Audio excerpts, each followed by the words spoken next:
Saya agak tertarik dengan kenyataan Datuk Dr. Muhammad Agus Yusof selaku Ketua Pengarah JKOM, Jabatan Komunikasi Pejabat Perdana Menteri.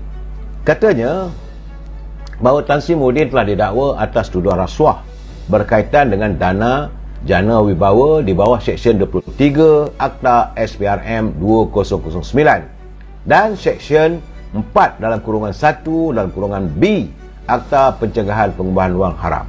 Jadi beliau menjelaskan jana wibawa ini adalah program pemerkasaan kontraktor Bumiputra Berwibawa yang diluluskan oleh kerajaan pada 12 November 2020 semasa Tan Sri Muhyiddin menjadi Perdana Menteri. Tujuannya adalah untuk mempercepatkan pelaksanaan projek kerajaan serta meningkatkan kapasiti kontraktor Bumiputra dalam industri pembinaan. Jadi menurut Dr. Muhammad Yusof Agus, dia kata terdapat 56 projek. Beliau sebagai Ketua Pengarah Komunikasi Jabatan Perdana Menteri tentulah mempunyai banyak keterangan dan juga faktanya. Dia katanya terdapat 56 projek di bawah program Jana Wibawa bernilai 6.3 bilion dan dilaporkan bersatu menerima sumbangan lebih 300 juta daripada kontraktor bagi projek tersebut. Susulan itu, SPRM bertindak membekukan akaun bersatu. Katanya dahulunya semasa Datuk Seri Najib bergelumang dengan kes tempatan untuk membersihkan dirinya, tapi mereka mendakwa, tuduhan katanya adalah dia tidak mendakwa pun tuduhan itu tuduhan politik dan sebagainya. Sedangkan semasa Tan Sri Muhyiddin dibawa ke ibu pejabat SPRM untuk disiasat, penyokongnya menjerit, lawan kezaliman, tolak BN, tolak Anwar penendam, hidup Abah, hancur Anwar, hancur PH, bangkit Melayu dan bangkit Islam. Itu antara lawangan yang dilontarkan oleh pengikut-pengikut. Apa yang zalimnya kerajaan sekarang ni? Tanya apa ini Profesor Dr. Agus. Saudara, apa yang zalim sekarang ni? Sejak awal lagi Perdana Menteri telah menyatakan tidak akan campur tangan dalam kes sebegini dan menyerahkan kepada pihak berkuasa untuk menyiasat dan jika ada bukti mendakwanya. Jadi beliau hairan ada yang menyatakan dakwaan itu tidak adil. Apa yang tidak adilnya apabila semua yang terlibat dalam penyiasatan dan pendakwaan ini, Ketua Pengarah SPRM, Peguam Negara, Ketua Polis Negara, Ketua Hakim Negara adalah orang yang dilantik sebelum Datuk Seri Anwar Ibrahim menjadi Perdana Menteri. Kalau semua mereka ini dilantik oleh Yang Amat Berhormat Datuk Seri Anwar Ibrahim, bolehlah dikatakan Datuk Seri Anwar Ibrahim mengarah ke orang dia. Ini berlaku zaman Dr. Mahathir dulu, dia lantik orang dia semua. Orang yang tak macam Latifah Koya pun dilantik sebagai Ketua Pengarah SPRM. Jadi menurut Dr. Agus, dia kata saya heran. Beliau risau dengan sentimen untuk meletakkan kesalahan pendakwaan itu ke atas bahu Perdana Menteri. Lebih risau lagi apabila kumpulan penyokong Tan Sri Muhyiddin menggunakan isu agama dan kaum untuk menarik simpati orang Melayu. Kenyataan seperti dakwaan terhadap Tan Sri Muhyiddin bersifat dendam ataupun Pakatan Harapan dan Barisan Nasional takut pada sokongan orang Melayu, ataupun dakwaan terpilih untuk mengalih perhatian bagi menutup isu ROS ataupun menyeru orang-orang Islam bermunajat. Tadi pun saya dengar juga, saya tengok dalam TikTok, mereka berdoa, tapi saya heran pula macam mana imam tu, saya refer balik, anda boleh buka dalam rakaman media sosial, imam dia kata antara doa bacaan, saya terkejut, dia kata, ya Allah ya Tuhanku, selamatkanlah kami daripada kezaliman Perikatan Nasional. Kami ya Allah, segala hajat kami ini ya Allah, kami sedang dizalimi oleh kerajaan Perikatan Nasional ya Allah, ya Allah. Pakatan Harapan, kerajaan perpaduan. Tan Sri Muhyiddin adalah kerajaan Perikatan Nasional. Bila imam tersalah, mungkin tersalah lah saudara. Terbaik bagi saya segala-galanya dia gerakkan hati, tak tahulah. Jadi kepada penyokong Tan Sri Muhyiddin dan Perikatan Nasional, beliau menasihatkan supaya bersederhana. Hadapilah dakwaan. Datuk Seri Anwar Ibrahim dulu pun menghadapi keadaan. Datuk Seri Najib pun menghadapi keadaan yang sama. Jadi sekarang ni tak perlulah kita mengatakan itu dan ini terhadap Perdana Menteri. Secara dalam keadaan sekarang ni, Datuk Seri Anwar Ibrahim juga turut mengulas. Beliau mengatakan beliau tidak campur dalam urusan Suruhanjaya pencegahan rasuah. Begitu juga katanya tindakan SPRM memanggil pengurusi Perikatan Nasional itu pada Khamis untuk siasatan adalah di bawah bidang kuasa agensi berkenaan.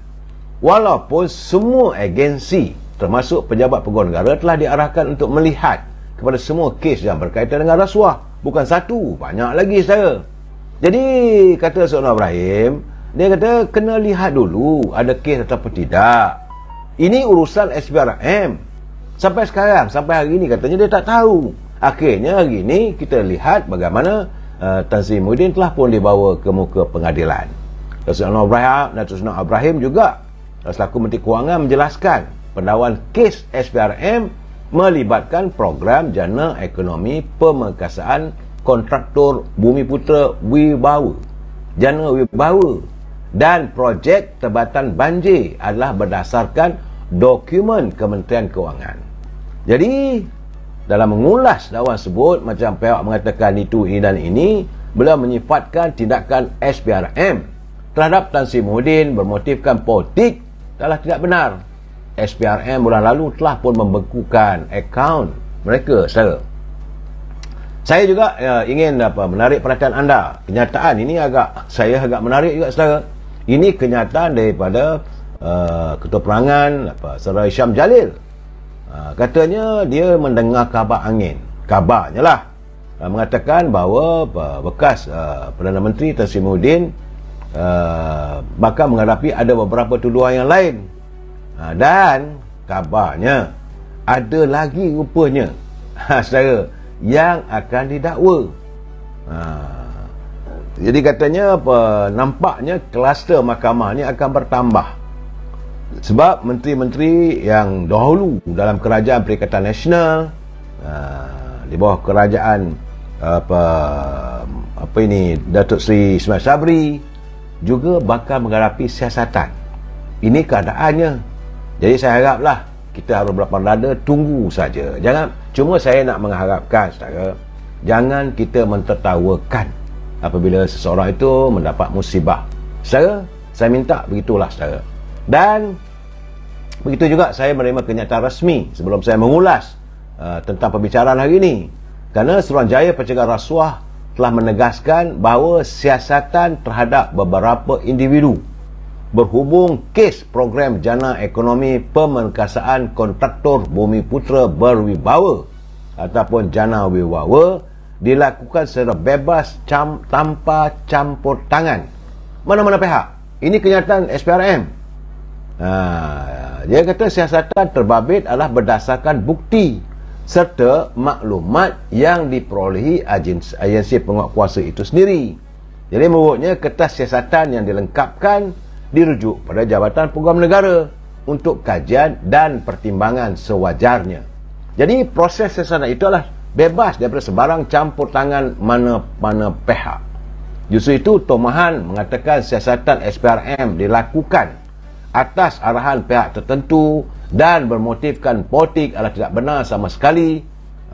Dan kata Dani Tan Sri Azham, kata SPRM seolah-olah mau menjejaskan imej SPRM. Saudara, begitu juga saya dapat kenyataan daripada Peguam Negara. Saya kena ingat ya, Ketua Pengarah SPRM orang yang dilantik oleh Tan Sri Muhyiddin. Peguam Negara orang yang dilantik era waktu Tan Sri Muhyiddin jadi Perdana Menteri.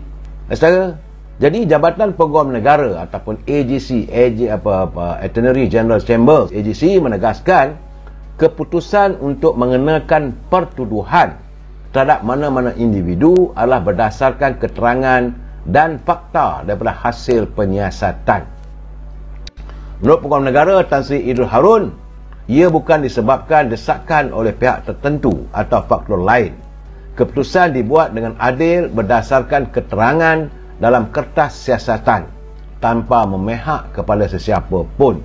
Jadi beliau mengatakan berlandaskan trust integriti bagi memastikan mangsa, saksi, tertuduh dan orang awam memperoleh keadilan sewajarnya selaras dengan bidang kuasa Peguam Negara yang diperuntukkan di bawah perkara 145 dalam kurungan 3 Perlembagaan Negara. AGC Chamber, AGC saudara, ataupun pejabat pegawai negara menafikan tomahan wujudnya pendakwaan terpilih ataupun selective prosecution yang bermotifkan politik ataupun penginayaan terhadap mana-mana individu yang melakukan kesalahan di bawah mana-mana peruntukan undang-undang. Sekiranya terdapat keterangan bukti kukuh bahawa mana-mana individu telah melakukan kesalahan di bawah mana-mana peruntukan undang-undang, individu terbabit akan didakwa berdasarkan peruntukan undang-undang. Jadi jangan buat sembarangan saudara. Ini keadaan.